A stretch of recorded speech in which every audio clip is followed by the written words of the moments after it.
बिस्मिल्लाहिर्रहमानिर्रहीम। अस्सलामु अलैकुम। मैं हूं मुदस्सिर साही एडवोकेट और आप देख रहे हैं लीगल इश्यूज़। आज मुख्तसर सी बात हम ये करेंगे कि केसेस के अंदर डिले होता है। अक्सर आपने सुना होगा कि वो दादा ने फ़ाइल किया था तो पोते को रिज़ल्ट मिला, या फिर बंदा ही फोत हो गया तो उसके बाद सुप्रीम कोर्ट ने फ़ैसला कर लिया, और ये किसी हद तक बात दुरुस्त भी है।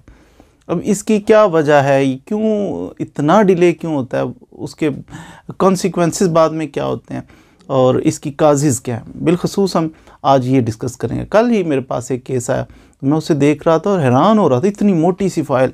और वो फ़ाइल जब देखना शुरू की ना तो उसके अंदर पता क्या था, 2011 के अंदर अदालत ने आर्डर किया, केस था, केस के साथ एक छोटी सी दरख्वास्त लगी हुई थी कि जनाब स्टे भी हमें दे दिया जाए ये केस में जब तक इस केस का फ़ैसला नहीं होता। तो वो जो छोटी सी दरख्वास्त थी, दूसरी पार्टी ने उसका जवाब दिया, इसने दरख्वास्त दी छोटी सी, उसने उस दरख्वास्त का जवाब दिया, और 2011 के अंदर जज साहब ने ये फ़ैसला किया कि बहस करें अगली तारीख पर। अच्छा जी, 2011 में जज साहब ने कह दिया बहस करें, अगली पेशी पे बहस नहीं हुई, उससे अगली पे, उससे अगली पे, चलता रहा। फिर जज साहब को गुस्सा आया, कुछ 2-3 महीने गुजर गए और छोटी सी दरख्वास्त पे बहस नहीं हुई। 2012 आ गया। 2012 के अंदर जज साहब को जब गुस्सा आया ना, उन्होंने आर्डर किया कि खबरदार आइंदा ये कतई आखिरी मौका दे रहा हूँ, अगर बहस ना की तो रिकॉर्ड को, फाइल को देख के फ़ैसला कर दूँगा। बड़ा गुस्सा किया। फिर जनाब तारीख पड़ी तो बहस फिर नहीं हुई, दोनों पार्टियों की तरफ से वकील साहब ने, किसी ने भी बहस नहीं की। फिर चलता रहा, फिर अब आखिरी मौका, अब कतई आखिरी मौका, अब फाइनल अपॉर्चुनिटी, अब जनाब वो फिर आपको पता है कि कितनी देर ये आर्डर। कल जो मैं लेटेस्ट उसका आर्डर पढ़ रहा था ना, तो उसके अंदर भी लिखा हुआ था खबरदार ये आखिरी मौका है, अगर आपने बहस ना की तो फिर हम कागज़ों को दे के फ़ैसला कर लें। अब 2022 है, 2011 के अंदर छोटा सा आर्डर वो जो चल रहा था ना, तो कितने साल लग गए इसको, 10 सालों से भी ज़्यादा गुज़र चुके हैं। और सिर्फ इस बात, और जज भी कितने, 2-3 जज भी बीच में बदले, और एक जज तो ज़्यादा गुस्से वाला आया, उसने इकट्ठा कंटिन्यूस उसने ना कोई 25 दफ़ा ये आर्डर किया कि ये आखिरी मौका दे रहा हूँ, इसके बाद मौका नहीं दूंगा। सोच लें, ये आखिरी मौका है, ये बस फाइनल अपॉर्चुनिटी है। 25 दफ़ा वो उसका आर्डर, फिर अगला आर्डर, इतने पे देखिए कंटिन्यूसली वो यही कह रहा था कि मैं इसके बाद मौका नहीं। ये क्या बात हुई, इसे क्या इमेज, क्या तासुर जाएगा कोर्ट्स का भी, तो थोड़ा सा ख्याल करना चाहिए। इसका ज़िम्मेदार इसका कौन है? अब 10 साल से वो एक दरख्वास्त पेंडिंग है और चल रहा है, बस 10 सालों में पार्टी भी परेशान। लेकिन यहाँ पार्टी का भी कसूर है, ऐसा नहीं है कि पार्टी बहुत जनाब विजिलेंट हो, बड़ी एक्टिव हो और फिर ऐसा होता है, ऐसा भी नहीं।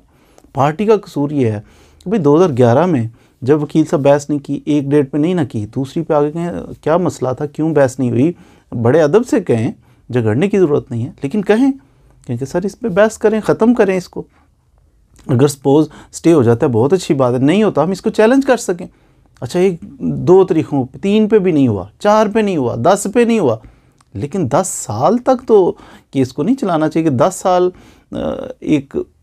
इसको यूँ समझिए कि जैसे कोई दरख्वास्त दे, कोई स्कूल का प्रिंसिपल, कोई कॉलेज का प्रिंसिपल है, आप दरख्वास्त देते हैं कि जनाब मैं, बच्चा कोई छुट्टी की दरख्वास्त देता है कि मुझे छुट्टी चाहिए, तो दरख्वास्त उसने दी, आगे से पूछ ही ले प्रिंसिपल या उस्ताद, उसका पूछे कि बेटा क्या वजह है, क्यों नहीं, क्या बीमार, वो कहते बीमार हूँ, क्या बीमारी है।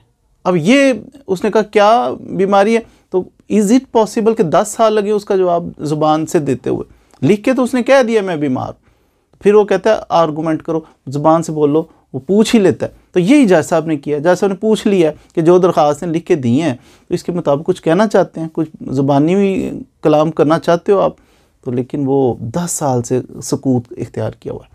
अब ये जब कहते हैं ना हमारा जुडिशल सिस्टम हमारा बड़ा ख़राब हो रहा है, बल्कि जस्टिस सिस्टम हमारा ख़राब हो रहा है, जस्टिस सिस्टम में फिर हमारे जजेस भी आते हैं, लॉयर्स भी आते हैं, लिटिगेंट भी आते हैं, सारे लोग फिर मिलजुल के रोल प्ले करते हैं ना, ये लॉ इन्फोर्सिंग एजेंसी, पुलिस भी उसमें आ जाती है, सारे मिलजुल के अपना अपना हिस्सा डाल के तबाह करते हैं इसको।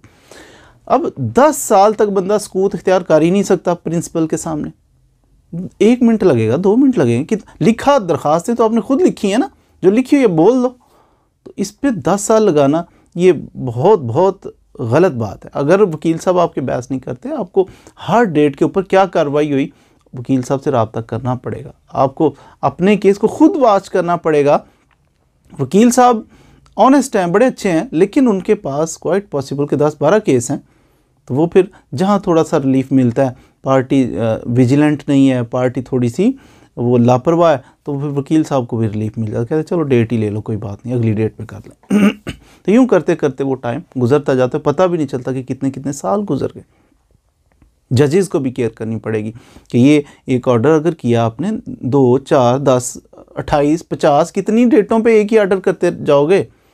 तो ये तो नहीं है ना कि 200 ऑर्डर किया हुआ है कि जनाब आखिरी मौका दे रहा हूँ दरख्वास्त पे, और यानी अपने ऑर्डर को खुद भी अगर जैसा मुलाजा फरमाए पढ़ें तो उन्हें यकीनन ये एहसास होगा कि ये गलत कर रहा हूँ मैं, और ये गलत हो रहा है कि 10 साल से एक छोटी सी दरख्वास्त है, तो इंटरम उसने स्टे के लिए अगर मूव किए तो 10-12 साल हो गए हैं, तो वो इसी तरह चल रहा है। तो जज साहब को भी एहसास होगा। बहरहाल मेरी ये गुजारिश होगी, वकला से भी गुजारिश होगी कि ये जो कोर्ट्स के ऊपर बर्डन का भी शोर किया जाता है कि अदालतों के 200 केस लगा हुआ, ये केस लगे हुए हैं 200, वैसे 200 केस नहीं लगा हुआ।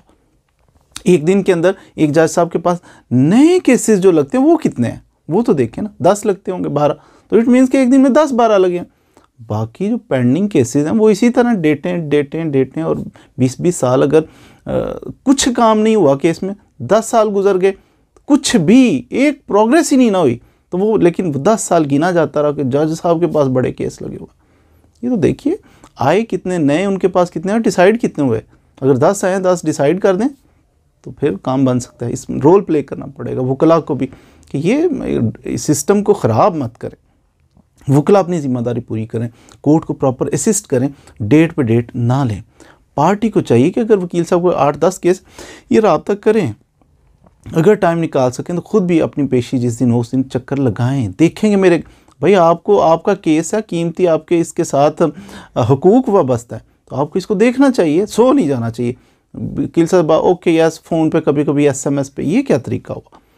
तीनों को मिलकर काम करना पड़ेगा कि वकला को भी थोड़ा सा एक्टिव होना पड़ेगा, अपनी फ़राइज़ पूरे करने पड़ेंगे, जल्दी डिस्पोजल हो जाए, और जजेस को भी आर्डर शीट को देखना पड़ेगा कि कैसे आर्डर शीट कहाँ चलना है। अगर जज साहब को 1-2 बार कहा जाए, ज़रा दबा के कहा गया सरकार ये क्यों नहीं कर रहे, तो वो सुनते भी हैं और करते भी हैं। तो लेकिन अगर सोई सूरत बन के सारे ही सुस्त हों तो फिर जज साहब भी कभी कभी वो कहते हैं चलो जाने दो, डाल दो डेटें। तो इसलिए हम तीनों को, ये वकला को भी और जिसका केस है क्लाइंट का उसको भी विजिलेंट होना पड़ेगा, जजेस को भी थोड़ा सा इस चीज़ पे केयर करनी पड़ेगी। ये तीनों पार्टियां ही जिम्मेदार हैं, इन सब को एक्टिव होना पड़ेगा, फिर केस का डिस्पोजल जल्दी भी होगा, जल्दी फैसले भी होते हैं अदालतों के। ऐसा मैं आपको मायूस नहीं कर रहा कि 10 साल लग जाते हैं, लगते हैं, लेकिन साथ एक्सेप्शन ये भी है कि जहाँ पर थोड़ा सा पार्टी का इंटरेस्ट हो ना, वो दिलचस्पी ले, वहाँ फैसला जल्दी भी हो जाता है। तो मज़ीद वीडियोज़ के लिए हमारे साथ रहिए। Thank you very much.